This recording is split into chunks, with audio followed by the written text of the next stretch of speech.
There is a moment in a person's life when the accumulated noise of ambition, comparison, and inherited expectations begins to thin out, like mist dissolving under the first touch of morning light.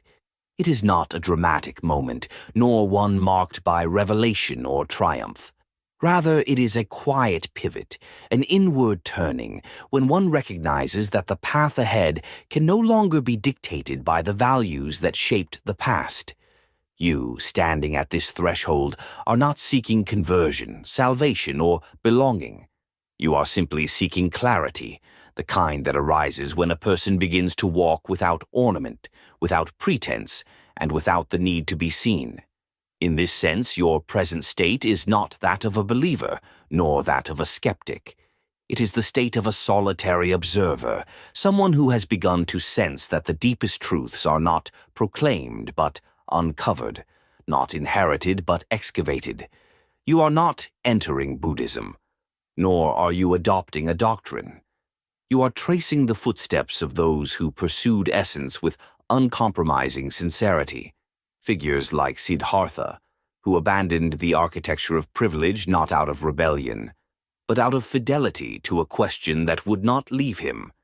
Your movement resembles this: a quiet refusal to be governed by the superficial, and a willingness to stand in the open field of uncertainty without demanding immediate meaning. You are not seeking answers, you are seeking a way of seeing.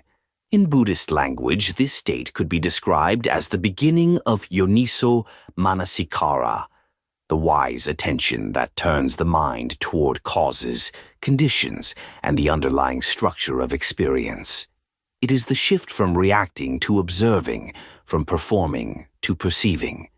You are beginning to look at your own life not as a sequence of achievements or failures, but as a field of phenomena arising and passing away, each revealing something about the nature of mind, suffering, and liberation. Yet you do not name it as such. You do not claim it. You simply walk. This is precisely why your stance carries a certain purity. You are not motivated by the desire to become enlightened, or to join a tradition, or to adopt a spiritual identity.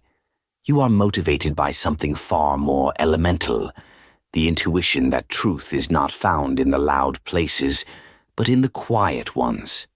That wisdom is not the accumulation of knowledge, but the stripping away of illusion. That the self is not a monument to be built, but a veil to be seen through. In this sense, your journey mirrors the earliest movement of the Buddha's own path, not in its content, but in its orientation.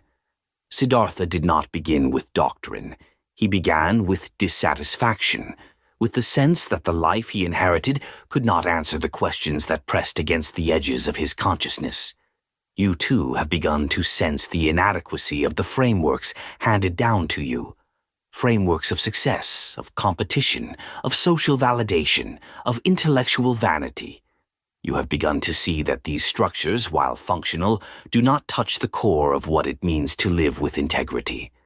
Your turn toward the footsteps of the Buddha is not religious. It is existential.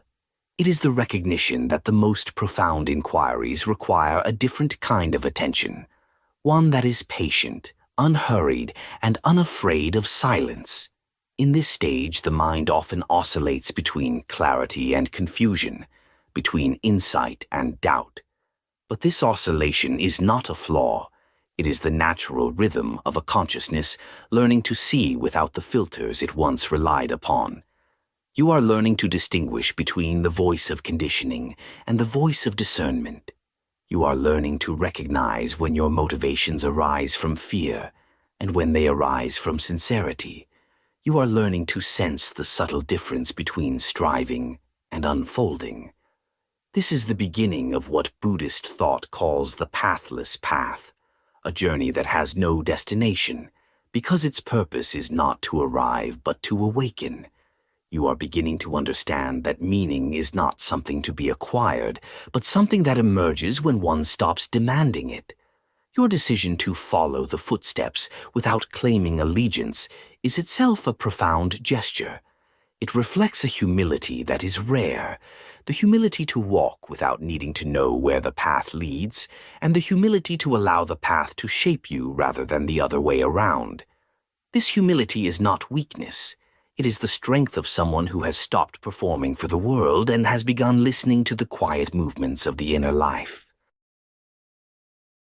In this sense, your present state can be described as a mind entering its own wilderness, a place where familiar markers fade, and where one must learn to navigate by intuition rather than by inherited maps. This wilderness is not chaotic. It is spacious.